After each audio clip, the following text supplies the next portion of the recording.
Excise തദ്ദേശ സ്വയംഭരണ വകുപ്പ് മന്ത്രി ശ്രീ എം പി രാജേഷ് ഇപ്പോൾ നമുക്കൊപ്പം അതിഥിയായി ചേരുകയാണ് പ്രൈം ടൈമിൽ. മിനിസ്റ്റർ സ്വാഗതം. ഇന്ന് ലോക ലഹരി വിരുദ്ധ ദിനമാണ്. ഈ ദിവസം താങ്കളോട് സംസാരിക്കാൻ പറ്റിയതിൽ സന്തോഷം. പ്രത്യേകിച്ച് ഇന്നൊരു വലിയ തുടക്കം സംസ്ഥാന സർക്കാർ കുറിച്ചിരിക്കുകയാണല്ലോ. ഇത് ഏറ്റവും പ്രധാനപ്പെട്ട ചുമതല എക്സൈസ് വകുപ്പിനാണെന്നും എനിക്കറിയാം. നമ്മൾ യാത്രയെ കഴിഞ്ഞുള്ളൊരു ക്ഷീണത്തിലാണ് എന്ന് താങ്കൾക്കറിയാം. പക്ഷേ ഈ പരിപാടി ഞങ്ങൾ അവസാനിപ്പിച്ചിട്ടില്ല. ഒരുപക്ഷെ സർക്കാരിനൊപ്പം ഈ മയക്കുമരുന്ന് ലോബികളുടെയൊക്കെ കടവേരിറക്കാൻ കൂടെ നമ്മൾ ഉണ്ടാകും. അപ്പോൾ യഥാർത്ഥത്തിൽ ഈ ലഹരി വിരുദ്ധ ദിനത്തെ പ്രത്യേകിച്ചും സ്കൂളുകൾ കേന്ദ്രമാക്കി കുറച്ചുകൂടി പ്രാധാന്യം കൊടുക്കുന്നുവെന്ന് മുഖ്യമന്ത്രിയുടെ വാക്കുകളിൽ നിന്ന് എനിക്ക് മനസ്സിലായി. ഇന്ന് പൊതുവെ എടുത്ത തീരുമാനം എന്താണ് ശ്രീ എം പി രാജേഷ്?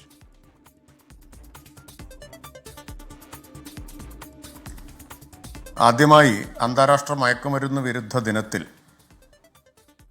SKNഉം 24 ചാനലും ഈ വിഷയത്തിൽ നൽകിയ പിന്തുണയ്ക്ക് സാമൂഹിക പ്രതിബദ്ധതയോടുകൂടി നടത്തിയ ഇടപെടലിന് ഞാൻ നന്ദി രേഖപ്പെടുത്തുകയാണ്.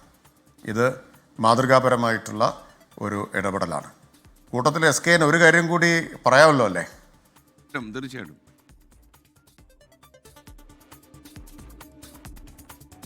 ഇതേ പിന്തുണ മറ്റൊരു കാര്യത്തിൽ കൂടി ഞാൻ അഭ്യർത്ഥിക്കുകയാണ്.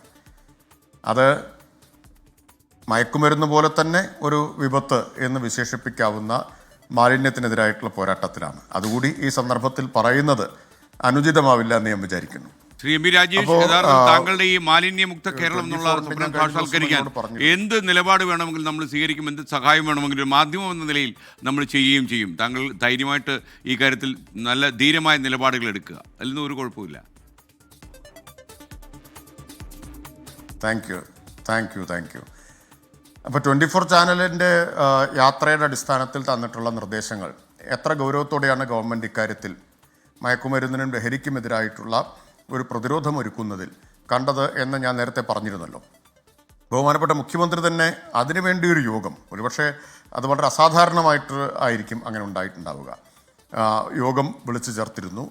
ആ യോഗത്തിൽ നിങ്ങൾ സമർപ്പിച്ച റിപ്പോർട്ട്, അതിലെ നിർദ്ദേശങ്ങൾ ഗൗരവമായിട്ട് പരിശോധിക്കുകയും അത് സംബന്ധിച്ച് അതിലെ കുറേ നിർദ്ദേശങ്ങൾ നേരത്തെ മുഖ്യമന്ത്രിയുടെ നേതൃത്വത്തിൽ വിളിച്ചു ചേർത്ത ഒരു വിപുലമായിട്ടുള്ള യോഗത്തിൽ ഉയർന്നു വന്നതാണ്. അതിൻ്റെ തുടർ നടപടികൾക്കായിട്ടൊരു തിങ്ക് ടാങ്കിനെ ചുമതലപ്പെടുത്തിയിട്ടുണ്ട്. അതിൻ്റെ അടിസ്ഥാനത്തിലുള്ള ആക്ഷൻ പ്ലാൻ തയ്യാറാക്കുകയും ചെയ്തിട്ടുണ്ട്. അപ്പോൾ അതിൽ കുറേ കാര്യങ്ങൾ ഉൾപ്പെട്ടിട്ടുണ്ട്. പുതിയ ചില കാര്യങ്ങൾ കൂടി അതിൽ ഉൾപ്പെടുത്താൻ തീർച്ചയായിട്ടും അന്നത്തെ യോഗത്തിൽ തീരുമാനമെടുത്തിട്ടുണ്ട്. ഇപ്പോൾ ഒരു പ്രധാനപ്പെട്ട കാര്യം SKN തന്നെ ഓർക്കുന്നുണ്ടാവും, എക്സൈസിൻ്റെ സ്ട്രെങ്ത് വർദ്ധിപ്പിക്കുക എന്നതാണ്. അക്കാര്യത്തിൽ അനുകൂലമായിട്ടുള്ള ഒരു നിലപാട് ബഹുമാനപ്പെട്ട മുഖ്യമന്ത്രി തന്നെ അതിനുള്ള തുടർ നടപടികൾ സ്വീകരിക്കാൻ നിർദ്ദേശിച്ചിട്ടുണ്ട്. അതുപോലെ തന്നെ ധനകാര്യമന്ത്രിയുമായിട്ടൊക്കെ അക്കാര്യം സംസാരിച്ചു കഴിഞ്ഞതാണ്. അതിനാവശ്യമായിട്ടുള്ള നടപടികളിലേക്ക് സർക്കാർ കടക്കും.